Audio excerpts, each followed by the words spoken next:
Everyone, this is Shilpa Agarwal. Welcome to let's learn with Guruva girls. Hopefully आप मस्त होंगे, अपनी पढ़ाई में व्यस्त होंगे। तो महाजनपद काल की क्लास हमारी पूरी हो चुकी है। तो आज हम पढ़ेंगे जैन धर्म। तो जैन और बौद्ध धर्म का जो विकास है, जो उद्भव है, वो महाजनपद काल के दौरान ही होता है। यानी कि 6ठी शताब्दी ईसा पूर्व है वो इनका जन्म होता है, विकास होता है। तो किसी भी धर्म का विकास है या जो उद्भव है, उसके विभिन्न कारण होते हैं। उसके पीछे बहुत सारे कारण होता है। जब वैदिक काल में, वैदिक धर्म में जब बहुत सारी कुरीतियां याज्ञिक कर्मकांड आए, तो जिसके कारण है वो, एक कारण ये भी है कि इसी वजह से शायद है वो जैन बौद्ध धर्म का है वो विकास हुआ। नया धर्म पनपे, दो नए धर्म पनपे, जैन एवं बौद्ध धर्म। तो आप देखो, और इसके बाद पीछे और भी बहुत सारे कारण हैं। तो जैसे सबसे पहले अब लोग यहाँ पर मोक्ष प्राप्ति की बातें करेंगे। मोक्ष चाहिए लोगों को। तो पहले क्या था, देखो, सिंधु घाटी सभ्यता महाजनपद काल में जो सामाजिक, आर्थिक और राजनीतिक जन से हम जनपद में आ गए थे। महाजनपद काल में जनपद से जन से जनपद में आ गए थे, महाजनपद में आ गए। तो इसी प्रकार वो जो सामाजिक, आर्थिक और राजनीतिक व्यवस्था थी, वो धीरे धीरे हमारी संपन्न हो गई।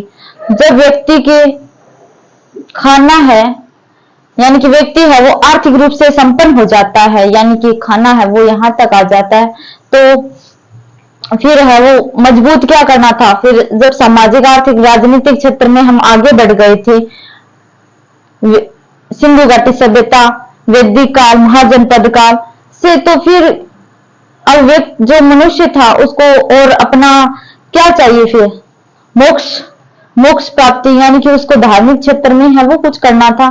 और इसी के परिणाम स्वरूप जो बौद्ध एवं जैन धर्म का उदय हुआ, क्योंकि है वो आर्थिक दृष्टि से है वो उस टाइम लोग है वो संपन्न हो गए थे। महाजनपद काल में हमने देखा था कि वो खेती करते थे, पशुपालन करते थे। और राजनीतिक क्षेत्र में महाजनपद काल जन से जनपद बनकर मिले, जन से जनपदों का निर्माण हुआ। तो इसी प्रकार अब लोगों को मोक्ष चाहिए था। तो भाई देखो, जब आर्थिक और राजनीतिक दृष्टि से लोग संपन्न हो जाते हैं, तो फिर उनका जो धार्मिक क्षेत्र है, जो धार्मिक क्षेत्र में वो अपना कदम आगे बढ़ाएंगे। तो इसी प्रकार अब लोगों को निर्वाण चाहिए, मोक्ष चाहिए, तो है वो नए धर्मों का उदय होता है। तो जैन धर्म है वो कठोरता लिए हुए था, जबकि जो बौद्ध धर्म है वो मध्यमार्गी था, मतलब मध्यमार्गी था। अब एक उदाहरण से आपको मैं समझाऊं, हम कंपैरिजन करते चलेंगे जैन एवं बौद्ध धर्म में, ताकि चीजें हैं वो और सरल हो जाए। तो देखो, दुनिया का सबसे टफेस्ट एग्जाम कौन सा आपको, यूपीएससी। तो उसमें एक मास्टर तो आपसे ये कहे कि आपको ज्यादा कुछ नहीं करना है, बस सही डेडिकेशन के साथ, सही बुक और सही रणनीति, स्ट्रेटेजी के साथ में आपको दिन में 7-8 घंटे पढ़ना है, और आप जो नॉर्मल जीवन जीते हैं वो जीते रहिए। ये था बौद्ध धर्म। एक और है जो जैन धर्म बोलता है, मैं आपको उदाहरण स्वरूप बता रही हूं कि नहीं, यूपीएससी बहुत ही टफेस्ट एग्जाम है। तो आपको दुनिया के जो भी जितने भी सोशल मीडिया है, उन सब का त्याग कर है वो एक बंद कमरे में अपने आप को कर लेना, कमरे में बंद कर लेना है, और 10-15 घंटे लगातार पढ़ना है, और सबसे मोह माया से त्याग दो सब, और अपने जो एक लक्ष्य की ओर है वो केंद्रित हो जाओ। बस यही है, तू ही राम है, तू ही रहीम है, तू ही बंधु है, तू ही सखा है, मेरा सब कुछ यूपीएससी है। तो ऐसे चलो कि दोस्तों से मिलना नहीं, बाहर घूमना नहीं, किसी से बोलना चालना नहीं, बस अपने आप को बंद कर लो और पढ़ाई करो। तो ये था जैन धर्म, जिसमें कठोर नियम थे। मैं आपको उदाहरण स्वरूप बता रही हूँ, समझाने का प्रयास कर रही हूँ। तो ये था जैन धर्म। जैन धर्म ये बोलता है कि हाँ, मध्य मार्ग सही है, लेकिन मैं जो बोल रहा हूं वो ज्यादा सही है। कि निर्वाण प्राप्ति है या मोक्ष प्राप्ति है, वो बाकी जो बोल रहे हैं वो सही है, ठीक है, मानता हूं, लेकिन मैं ज्यादा बोल रहा हूं वो ज्यादा सही है। तो जो मोक्ष प्राप्ति के कठोर नियम बताता है, निर्वाण प्राप्ति की, वो जैन धर्म बताता है। तो सबसे पहले देखते हैं उदय के कारण, इसके क्या क्या उदय के कारण रहे। तो आइए स्टार्ट करते हैं। ये तो हुई नॉर्मल जानकारी। उदय के कारण धार्मिक असंतोष, लोगों में अब भाई धार्मिक असंतोष आ गया था। मैंने बताया कि जो वैदिक धर्म है, जो वैदिक धर्म था, तो उसमें बहुत सारे पुरोहितवाद, ब्राह्मणवाद था, और है वो छुआछात जैसे व्यवस्था, वर्ण व्यवस्था है बंटी हुई थी जन्म पर आधारित। तो इस प्रकार से उस धर्म में है वो बहुत के कारण लोग असंतोष थे। और इससे ज्यादा है, सबसे ज्यादा है वो जो वैश्य वर्ग था वो दुखी था। वैश्य वर्ग दुखी कैसे था? क्योंकि उनको है वो कर देने पड़ते थे, ब्राह्मणों को दान दक्षिणा देनी पड़ती थी, और जो वैश्य हैं उनको कर भी देना पड़ता था। और साथ में है वो जो राज्य की आय का एकमात्र स्रोत थे वो वैश्य वर्ग ही था, जिसके कारण उसमें ज्यादा था। और दूसरा था जो वर्ग था क्षत्रिय, क्योंकि क्षत्रिय वर्ग अपने आप को ये मानता था कि हम राज्य की रक्षा करते हैं, जबकि सर्वश्रेष्ठ स्थान समाज में अगर प्राप्त है तो वो ब्राह्मणों को था। तो इस कारण है वो क्षत्रिय और वैश्य ज्यादा थे। वैश्य है वो ज्यादा है वो क्षत्रियों से है वो ज्यादा परेशान थे। सॉरी, जो वैश्य है वो ज्यादा परेशान थे ब्राह्मणों से, और क्षत्रिय है वो भी परेशान थे ब्राह्मणों से, क्योंकि ब्राह्मणों को समाज में उच्च स्थान प्राप्त था, जबकि शूद्र है वो, उनको तो ये चीज पता ही नहीं थी कि आप अपन को क्या करना है, क्योंकि उनको वो तो एकदम दबा हुआ था, वो तो उनकी रक्षा, वो तो उनकी सेवा करता था तीनों की। तो फिर वैश्य में ज्यादा इससे परेशान थे, असंतोष व्याप्त था उनमें। क्योंकि जब वैदिक काल में मैंने पढ़ाया था, तो वैदिक काल में मैंने बताया था आपको, क्योंकि उनको कर देने पड़ते थे, और जो ब्राह्मण थे वैश्य में थोड़ा बहुत असंतोष था, फिर वो धीरे धीरे बहुत ज्यादा हो गया। तो जो ब्राह्मण थे उन्होंने ये कह दिया कि जो विदेशी यात्रा है उस पर रोक लगा दी। व्यापार के लिए जब वैश्य वर्ग को बाहर जाना पड़ता था, तो जो ये ब्राह्मण थे इन्होंने कहा कि नहीं, विदेशी व्यापार करना गलत है, और जो बाहर जाकर है वो खाना भी वर्जित है, मतलब कि ये है वो अच्छा नहीं है, ये ऐसे है वैसे धर्म के खिलाफ है। तो उन्होंने बहुत सारी आडम्बनाएं है वो बना रखी थी, कुरीतियां ब्राह्मण वर्ग ने, जिसके कारण वैश्य उनसे परेशान थे, और क्षत्रिय भी परेशान थे, क्योंकि उनको लगता था कि हम भाई रक्षा करते हैं समाज की, जो राज्य की रक्षा करते हैं, फिर भी ब्राह्मण ज्ञान के कारण है वो ऊपर था। तो इसी कारण है वो इन दोनों धर्मों में असंतोष व्याप्त था। तो सबसे ज्यादा जो जैन धर्म की तरफ आकर्षित हुआ वो वर्ग था जैन धर्म, क्योंकि जैन धर्म में है वो कठोरता थी, और एक कारण ये भी है जैन धर्म जो वैश्य वर्ग का इसकी तरफ आकर्षित होने का, कि जो पाप है वो सबसे ज्यादा कम है वो ये जो वैश्य वर्ग कम करता था, क्योंकि उनको लगता था कि हम इनका आसानी से पालन कर लेंगे भाई, जैन धर्म की जितनी भी कठोर नियम है। क्योंकि देखो कृषक वर्ग था वो इतना आकर्षित नहीं हुआ आकर्षित, लेकिन इतना नहीं हुआ, क्योंकि जब खेती करते हैं तो उसमें उर्वरक वगैरह डालते हैं, कीट पक्षियों को मारने के लिए है वो दवाइयों का प्रयोग करते हैं, तो जिसके कारण है वो कृषक वर्ग है इतना कठोर नियम है को पालन नहीं कर सकता था। लेकिन जो वैश्य वर्ग है वो ये मानते थे कि हाँ, व्यापार की वृद्धि के लिए, समृद्धि के लिए है वो पाप कम करनी चाहिए, तो वो आसानी से इसको जो जैन धर्म के नियम थे उनको मान लिया, और वो सबसे ज्यादा है वो जैनी बने। अब देखो उदय के कारण धार्मिक असंतोष मैंने बता दिया कि एक धर्म अगर ऊपर आएगा और बाकी है वो फिर धीरे धीरे उनमें है वो असंतोष आना स्वाभाविक है। तो सामाजिक असंतोष, समाज में वर्ण व्यवस्था बटी हुई थी जन्म पर आधारित, तो ऐसे उनमें सामाजिक असंतोष भी था। वर्ग संघर्ष कर रहे थे। बहुदेववाद, बहुत सारे है वो मूर्ति पूजा थी, जो वैदिक धर्म था उसमें मूर्ति पूजा है वो होती थी, अलग अलग देवता थे। तंत्र मंत्र का विकास भी था। उचित विकल्प, अब लोग है वो जब आर्थिक रूप से संपन्न हो जाता है तो व्यक्ति उसमें है वो फिर है वो निर्वाण प्राप्ति के बारे में सोचता है। तो चिंता मुक्त चिंतन होता है तो वो दार्शनिक लोगों को जन्म देता है। 6ठी शताब्दी ईसा पूर्व, जब आप फ्री माइंड होंगे तभी तो आप है वो चिंतन कर पाएंगे, यानी कि चिंता मुक्त चिंतन। आर्थिक रूप से अगर आप संपन्न है तो आप अपनी लाइफ है वो इजीली जी सकते हैं, तभी तो धार्मिक व्यवस्था आएगी। अगर आप आर्थिक रूप से संपन्न नहीं है तो आप ऐसा थोड़ी ना कि हाँ आज इधर टूर पर चले, आज इधर घूमने चले। अगर आप आर्थिक दृष्टि से संपन्न है तो आप अच्छा खासा अपना जीवन व्यापन कर सकते हैं। तो इसी प्रकार लोग है वो उस टाइम मोक्ष प्राप्ति में लगे हुए थे। जब यूरोप में जो पुनः जागरण का काल आया तो उसी टाइम हमारे यहाँ जैन एवं बौद्ध धर्म का विकास हुआ था। तो वहां पुनः जागरण काल आया तो हमारे इंडिया में जैन एवं बौद्ध धर्म का विकास हुआ। 6ठी शताब्दी ईसा पूर्व का काल महान परिवर्तनों का काल था, क्योंकि इसी टाइम है वो महाजनपद काल हमने पढ़े थे। इसी दौरान जैन एवं बौद्ध धर्म का विकास हुआ। 6ठी शताब्दी ईसा पूर्व का जो काल था यानी कि 600 ईसा पूर्व का काल वो महान परिवर्तनों का काल था। जैन धर्म का उदय 6ठी शताब्दी ईसा पूर्व की एक महत्वपूर्ण घटना थी। इस समय वेदों के कर्मकांड की परंपरा है और पुरोहितवाद की आलोचना होने लगी। जो वैदिक धर्म था उसकी है वो यहाँ पर आलोचना होने लगी। तभी तो देखो आप नए मास्टर की खोज कब करोगे, जब पुराने मास्टर में कमियां होंगी, या फिर नए स्कूल में कब जाओगे जब पुराने स्कूल अच्छा नहीं होगा।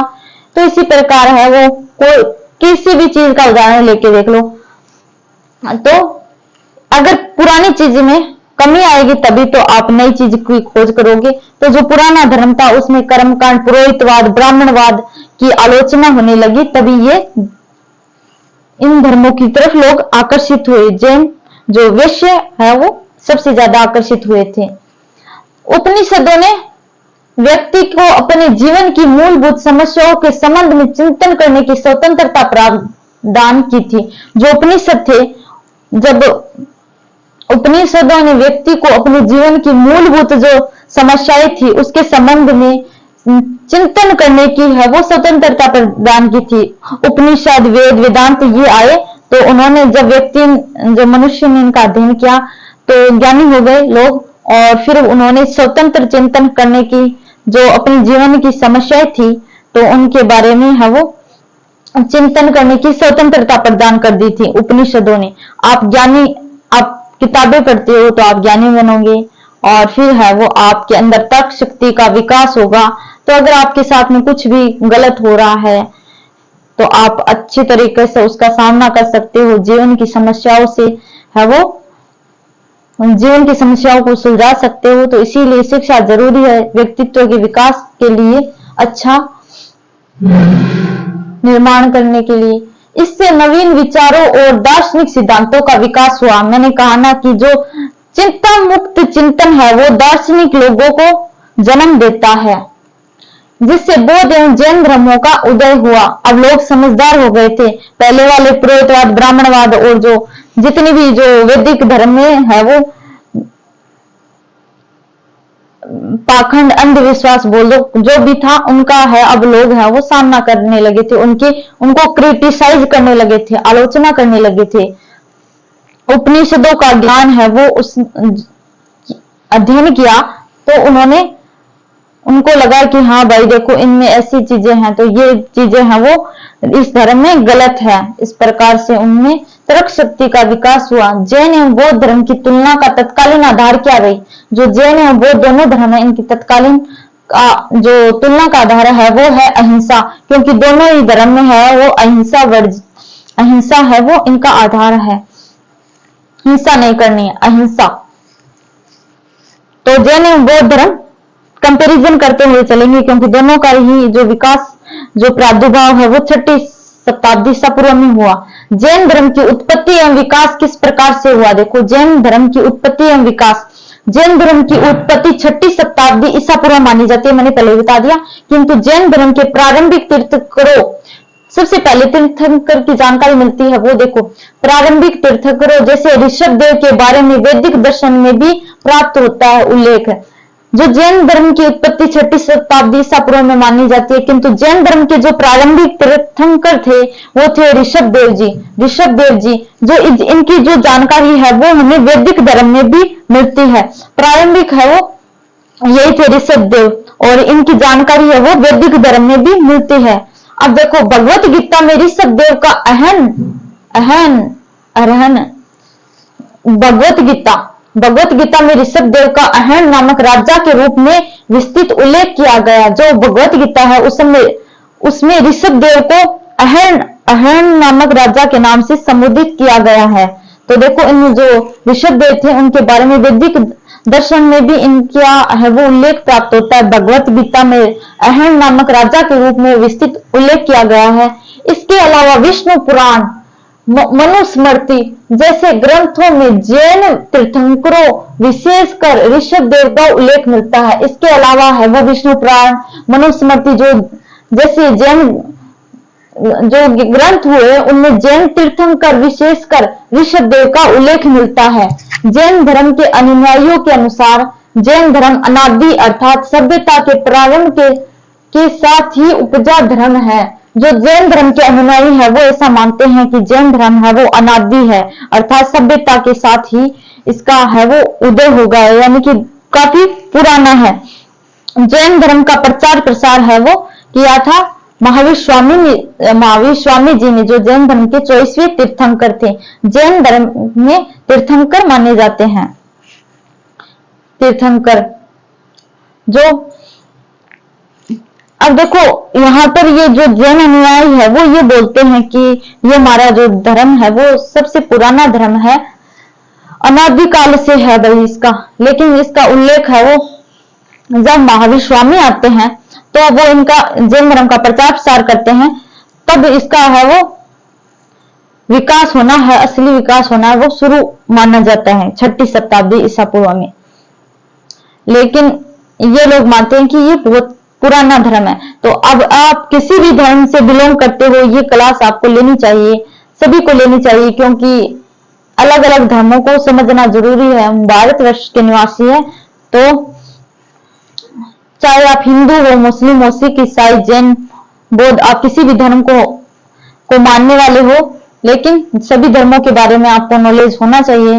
मुझे तो बहुत इंटरेस्ट आया कि जैन एवं बौद्ध धर्म को मुझे फुल अगर कोई चीज पढ़नी है ना मुझे, तो मैं उसकी गहराई तक जाके पढ़ती हूँ कि जैन धर्म है तो उसके मतलब इस धर्म में क्या है भाई, उत्सुकता बढ़ती जाती है कि इस धर्म में ऐसी क्या चीजें, इस धर्म में ऐसी क्या चीजें हैं। फिर उसके आधार पर हम उनका है वो एनालिसिस करके है वो अपनी राय बनाते हैं।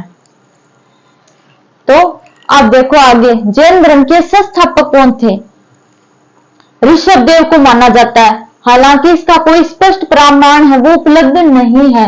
महावीर जैन ने केवल जैन धर्म की शिक्षाओं का प्रचार प्रसार किया तथा उसे व्यवस्थित स्वरूप प्रदान किया।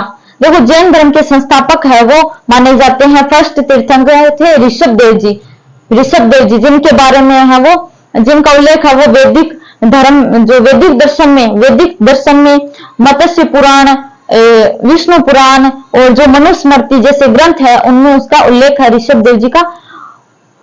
उन्होंने है वो जो जैन धर्म है वो स्थापना की थी, लेकिन है वो इसका विशेष जो प्रमाण है वो उपलब्ध नहीं है। लेकिन जो इसको प्रचार प्रसार में लाने का श्रेय है वो महावीर स्वामी जी हैं, जो कि जैन धर्म के 24वें तीर्थंकर थे, उनको जाता है, क्योंकि उन्होंने है वो इसको व्यवस्थित स्वरूप प्रदान किया था। अब देखो जैन साहित्य के अनुसार पार्श्वनाथ का